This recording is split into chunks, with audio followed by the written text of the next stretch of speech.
बहुत ध्यान से सुनना, गूढ़ प्रसंग है। अगर इसे बैठा लिए तो माला माल हो जाओगे। जो नाम अपनी इच्छा से जपा जाता है, सत्संग सुन करके, शास्त्र स्वाध्याय करके, उस नाम को जपते जपते हम पर नाम की कृपा होती है, तब हमें सद्गुरुदेव की प्राप्ति होती है।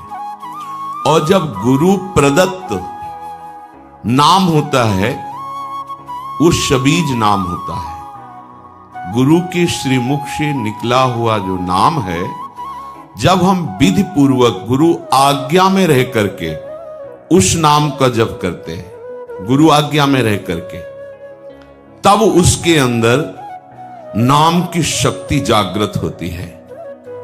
नाम की शक्ति जागृत में प्रभाव सद्गुरुदेव का होता है। ध्यान दीजिए, अगर आप स्वेच्छा से नाम जप कर रहे हैं, वो मंगल भवन नाम है, आपका मंगल करेगा, आपके दुरति का पाप का नाश करेगा, आपको सद्गुरु की प्राप्ति कराएगा, वो व्यर्थ नहीं जाएगा। पर उससे दिव्य लीला में आप प्रवेश पा जाएं, असंभव। वो मार्ग ही है। जब सद्गुरुदेव भगवान नाम प्रदान करते हैं और हम उनकी आज्ञा में रहकर नाम जप करते हैं, तो गुरुदेव की शक्ति के प्रभाव से हमारे हृदय में अधिकार बनने लगता है बीज मंत्र प्राप्त करने का। बड़ा सुंदर क्रम है। सद्गुरुदेव जब उसको देखते हैं कि ये इष्ट मंत्र का अधिकारी हो गया है, गुरु प्रदत्त नाम, सबीज नाम गुरु अनुशासन में जपते जपते, जब गुरुदेव की कृपा शक्ति से उसके स्थूल शरीर, ये पांचभौतिक, ये पवित्र, और सूक्ष्म शरीर मन चित्त बुद्धि अंतःकरण पवित्र, और कारण शरीर स्वभाव का परिवर्तन, तब गुरुदेव उसे बीज मंत्र देते हैं। बीज मंत्र ये विशुद्ध भावदेह की प्राप्ति कराता है। बीज मंत्र के क्रम विकास से उसमें दिव्यता का प्रादुर्भाव होता है। क्रम विकास से आप कितना अधिक मंत्र में तन्मय हो रहे, कितना अनुशासन से युक्त हैं, कितनी पवित्रता का निर्वाह कर रहे हैं, कितनी आपके अंदर एकाग्रता है, कितनी देर मंत्र में टिकते हैं, उसके अनुसार देह एवं मन की सारी मलिनता दूर हो जाती है और बीज मंत्र से सिद्ध स्वरूप का उदय होता है।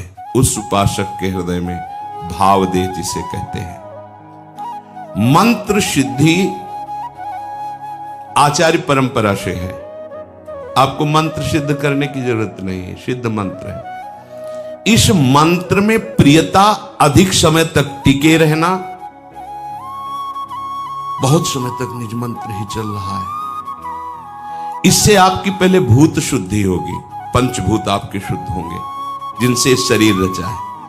फिर चित्त शुद्ध होगा, इसके बाद स्वभाव शुद्ध होगा आपका।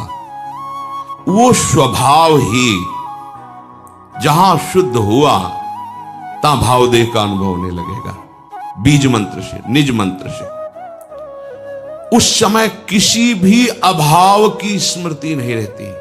अभाव, न उसे मोक्ष चाहिए, न सिद्धियां, कोई अभाव नहीं। सोचो कैसी स्थिति।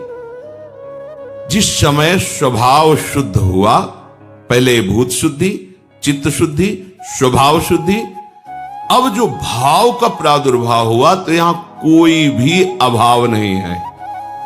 किसी भी तरह की कोई चाह, कोई कामना, कोई पद प्रतिष्ठा, कुछ नहीं। ये अवस्था यद्यपि सिद्धावस्था के अंतर्गत मानी जाती है, परंतु इस प्रेम मार्ग की इस अवस्था में माता के गर्भ से उत्पन्न मलिन देह से प्रवेश नहीं हो सकता। इस देह का राग जब तक है, इसमें जब तक अपनापन है, तब तक आपका निकुंज रस में देखो कहां है। गुरु प्रदत्त नाम जप से मंत्र का अधिकार, मंत्र से समस्त भूतों की शुद्धि, स्वभाव तक की शुद्धि। अब भावदेह का प्रादुर्भाव, माता के गर्भ से उत्पन्न हुए देह से प्रवेश नहीं है, भावदेह से, गुरु प्रदत्त मंत्र से उप्रगट हुआ जो देह है उससे। बनिता पुरुष भाव मिट जाए, सेवे ललितादिक के भाए। मानसी गढ़े चित्त, उसके चित्त में ही अनुभव होने लगता है अपने दिव्य देह का, चिदानंदमय देह का। फिर वो मानो राजमार्ग पे खड़ा हो गया, राजमार्ग जैसे बना हुआ जीटी रोड। अब आंख मूंद के दौड़ने पर भी गिरने की संभावना नहीं, अब संभावना खत्म। माया अब उसको स्पर्श भी नहीं कर सकती। भगवत भजन की ये माइक अशुद्धि को दूर करके दिव्य देह भाव देह की अभिव्यक्ति जब तक नहीं है तब तक लीला में प्रवेश नहीं होता। छिन छिन बिहरत संग ये अनुभव नहीं होता। अब भावदेह में जो सेवा होती है, जो सुमिरन होता है, जो भजन होता है, वो है भजन। तो इस भजन से उस भजन की प्राप्ति, भजन से भजन की मांग, ये होगा गुरु प्रदत्त मार्ग से ही, ऐसे नहीं हो सकता। विधि मार्ग की नियमबद्धता इस उपासना में दृढ़ करेगी। ये चैतन्य मंत्र अंदर जाकर के आपकी भावना को सार्थक करता चला जाएगा। उपासक के भाव देह के विकास के साथ साथ उसके सामने उसके आराध्य देव का ज्योतिर्मय धाम, आराध्य देव की गूढ़ रस रीति प्रकाशित होने लगती है। ध्यान दीजिए। पर ये जान लेना चाहिए कि ये बात उसी के लिए है जो गुरु प्रदत्त बीज मंत्र का अनुष्ठान कर रहा है, निरंतर अनुशासन में रह करके।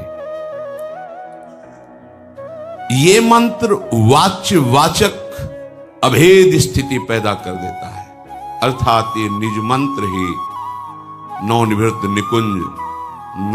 निकुंज विलासी युगल सरकार और उनकी आंतरिक प्रीति, मन मन की रुचि जानी, ये सामर्थ्य प्रदान करता है।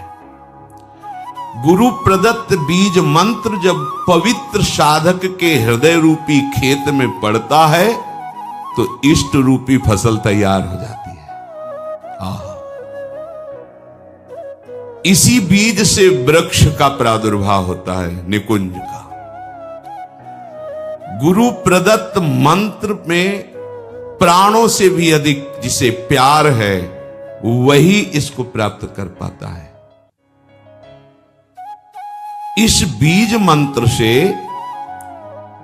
प्राकृतिक जितनी भी सृष्टि है सबसे स्वाभाविक अरुचि पैदा हो जाती है और उसमें गुरु शक्ति का आधान होते ही इष्ट का स्वरूप प्रकाशित हो जाता है।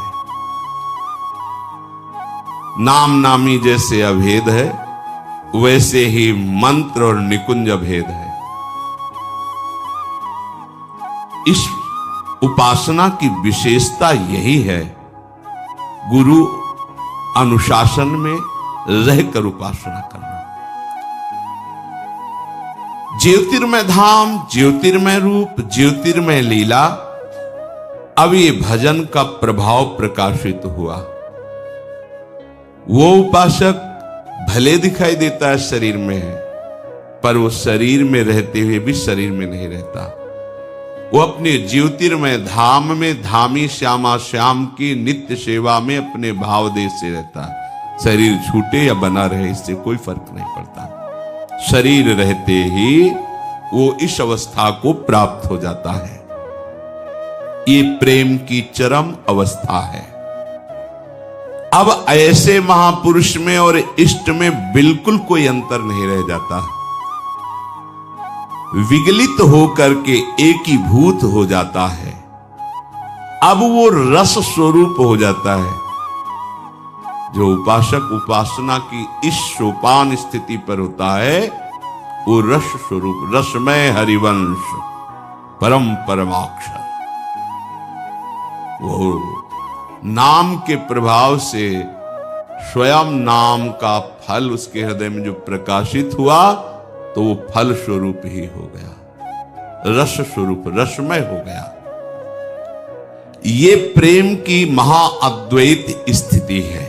प्रेम की इस अवस्था में जो स्थायी भाव स्वरूप प्राप्त हुआ, अब वो नित्य लीला का अधिकारी हो गया। देखने का ही नहीं, सम्मिलित होने का अधिकारी